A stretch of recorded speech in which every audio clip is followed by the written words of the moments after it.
You know how some cricket matches just become legendary? Yeah. Well, today we're diving into one of I those. know the one you're talking about. A Champions Trophy thriller between Australia and England. A thriller is right. Back in 2025. This one was special. This match. They completely obliterated the record for the highest successful chase During the first round of the tournament. in any ICC white ball tournament ever. So England batted first, Right. hoping to, put up a big score. But they ran into some trouble pretty early on, didn't they? Yeah, they did. I read that. Porteous was Yeah. on fire. He took out both Phil Salt Yeah. and Jamie Smith in the power play. And for those of you who don't know, Yeah. the power play is the first 10 overs of an ODI innings where there are fielding restrictions. Oh, right. So it makes it a little bit easier for the batsman Right. to score runs. Yeah. But even with that advantage, England was struggling. Okay, and let's not forget Alex Carey behind the stumps. Oh, man. He took 2 amazing catches early on. A game changer. Really shifted the energy, I bet. Absolutely, yeah. I mean, 3 catches already. And he hasn't even picked up a bat yet. Talk about an all-rounder performance. Yeah. But even with that, early setback, Right. England didn't just roll over and surrender, right? No, not at all. They, Joe Root and Ben Duckett yeah. stepped up to rebuild the innings Okay. with a phenomenal 158-run partnership. Wow. And what was really fascinating about this Yeah. was the contrast in styles. Tell me more about that. You had Root, the experienced anchor, Right. just holding steady, playing the textbook shots. Okay. But then you had Duckett, Yeah. who just went on an absolute rampage. I actually read that Duckett's style really frustrated the Australians. Oh, absolutely. Is that true? It was key to England's recovery Okay. because he put the pressure back on the Aussies Yeah. and forced them to change their field placements. Interesting. He was taking risks. Okay. Playing unconventional shots, Right. targeting specific bowlers. So it really disrupted their rhythm. That sounds like it would be tough for the bowlers to handle. Oh, it was. But then Adam Zampa came in Okay. and delivered a much-needed breakthrough for Australia. Tell me about it. He dismissed Root, LBW, LBW. leg before wicket, Oh. meaning the ball hit his leg before the bat, Okay. and it would have gone on to hit the stumps. Gotcha. So he was out. And who was there for the catch? Carey again? You bet. No way. His third stunner of the innings. Wow. What a match he was having. But Duckett Yeah. was unstoppable. Really? He went on to score a magnificent 165, 165. becoming the highest individual score in Champions Trophy history. Wow. He surpassed all the legends. Oh, he surpassed legends like Sachin Tendulkar No way. and Andy Flower on the list of top scorers. Wow. Wait, so Duckett outscored Tendulkar in a Champions Trophy match? Yep. How is that even possible? It's an incredible feat. That's unbelievable. It really is. But England wasn't done yet, were they? No, they weren't. They had Jofra Archer, Yeah. who provided a late surge. With a quick-fire 21. With just 10 deliveries? Yeah, I mean, he helped push England to a formidable 351 for 8. The highest ever total in a Champions Trophy match up to that point. So Australia is staring down this massive target, Yeah. 351. A mountain to climb. Did they just crumble under the pressure? Well, not exactly, but it did seem that way at first. Okay. Especially when they lost Travis Head Oh. and Steve Smith early on Early on, in really. the power play again. Ouch. Yeah. Not a good start. That's gotta hurt. So they're down 2 of their best batsmen. Right. Yeah. I mean, that's gotta put a lot of pressure Immense pressure. on the rest of the team. Yeah, on the middle order. Just talk about a tightrope They walk. had to score quickly, Right. but they also couldn't afford to lose any more wickets. Yeah. It was a real balancing act. Did anyone step up? Actually, yes. Okay, good. Matthew Short and Marnus Labuschagne came together Huh.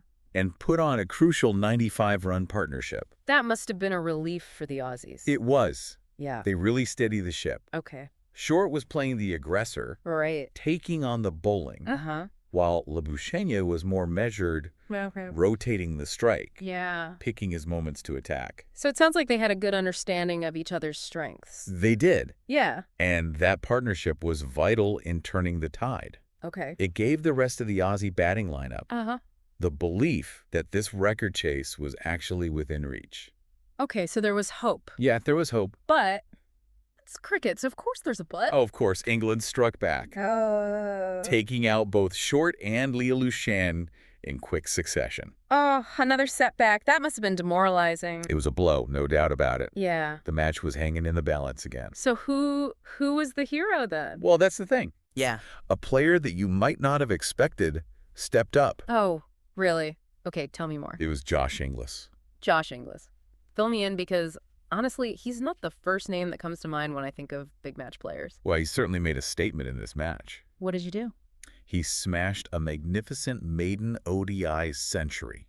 Wow, a century on his debut. Well, not his debut, but his first ODI century. Okay, still. 120 runs off just 86 deliveries. That's incredible. It was an innings filled with controlled aggression. Okay. He was calm under pressure, rotated the strike effectively, Right. and then just exploded in the later overs. So he wasn't just hitting big shots. He was playing smart cricket, too. Exactly. He was reading the situation perfectly. Okay. He knew when to consolidate and when to attack. And he wasn't alone in this incredible fight back, was he? No, he wasn't. Alex Carey also played a fantastic supporting role, He did. scoring a well-paced 69. Yep, he was phenomenal. It's like he was determined to be involved in every key moment of this match. He was everywhere. First with the catches, Right. now with the bat. A true all-rounder performance. Yeah, absolutely. So even though England had set this massive target, right? And even though Australia lost key batsmen early, they still managed to pull off this record chase. They did, and that's what makes this match so remarkable. Yeah. It shows that in modern ODI cricket, Uh-huh. no target is insurmountable. But wait, the drama wasn't over yet, was it?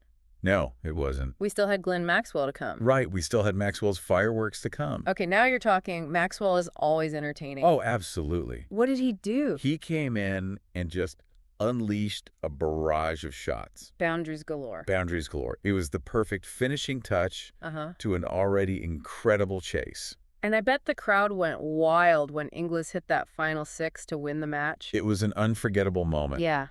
Australia had achieved the unthinkable. They chased down 352. They shattered the record for the highest successful chase in ICC white ball tournament history.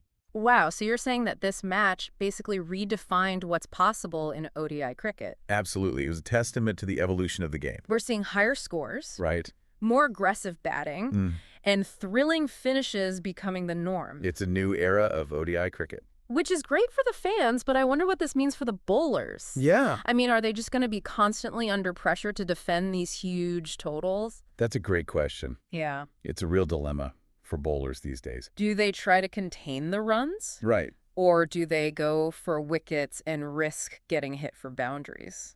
It's a tough choice. It sounds like they're going to have to adapt their strategies and techniques to keep up with this new era of aggressive batting. They will. We're already seeing bowlers experimenting with different variations, different deliveries, and different field placements to try and outsmart these powerful batsmen. Well, and speaking of powerful batsmen, we can't forget about Ben Duckett's historic century for England. Oh, absolutely not. I mean, 165? It was magnificent. It was not only the highest individual score in Champions Trophy history, Right. but also a sign that maybe 350 isn't even such a safe score anymore. That's an interesting point. Yeah. Duckett's innings was a testament to his incredible talent and his aggressive approach. He really pushed the boundaries of what's considered a good score in ODIs. He did. And even though England ultimately lost the match, Duckett's performance was one for the ages. It'll be talked about for years to come. Absolutely. It was a reminder that even in a losing effort, individual brilliance can still shine through. Absolutely. But let's not lose sight of the big picture here. Right. I mean, this match wasn't just about individual performances. It was about the evolution of ODI cricket itself. Exactly. So this match raises so many questions about the future of the game. It does. Will we see more 350-plus scores become the norm? Yeah. Will bowlers find new ways to combat this aggressive batting? Those are the questions that will be debated for years to come. And that's what makes this match so fascinating. Absolutely. It's not just a result in a record book. It's a turning point in the history of the game. So for you listening out there, what do you think? Will this match change the way ODI cricket is played forever? We'd love to hear your perspective On this historic match. and what it means for the future of this exciting format of the game. Yeah, it really does feel like we're entering a whole new world of ODI cricket. It does. And I think this match, it just perfectly encapsulates that shift, you know. We saw incredible batting displays, strategic bowling changes, Right. and a level of athleticism in the field that was just mind-blowing. Can we talk about Alex Carey for a second? Oh, man, where do we even begin? 3 crucial catches. Yeah. And a match-winning knock with the bat. I'm starting to think he's secretly Superman. Right. He was. He was absolutely everywhere in this match. It's true. His contributions, both behind the stumps and with the bat, they were instrumental in Australia's victory. It's funny because, like, before this match, I wouldn't have thought of him as, like, you know, a key... A Smith or a Warner. Oh, right, exactly. But in this match, he was a game changer. Plain and simple. Plain and simple. So, to bring it all back for you listening, we had a record-breaking chase, a historic century by Duckett, a maiden ton for Inglis, and an all-around masterclass from Carey. This match had it all. This match really did have it all. It was a perfect example of why we love this sport. The drama. The drama, the tension, the individual brilliance, the strategic battles. It was all there. And it leaves us with so much to ponder about the future of ODI cricket. Like, is this going to become the new standard? Right. Are we going to see more and more matches where, like, 350 isn't even considered a safe score? That's the million-dollar question. Right. This match has certainly challenged our assumptions about what's achievable in this format. Yeah. And it'll be really interesting to see how teams and players adapt to this new reality. I think one thing's for sure. What's that? ODI cricket is more exciting than ever. It really is. And I think after this deep dive, we can all agree that this match between Australia and England will go down in history as one of the greatest ever played. Without a doubt. It was a spectacle. It was. That showcased the very best of what this format has to offer. Absolutely. And on that note, we'll leave you with this final thought. Okay. After witnessing this incredible display of cricket, what do you think the future holds for ODIs? Let us know. Until next time, keep exploring, keep learning, and keep diving deep into the world around you.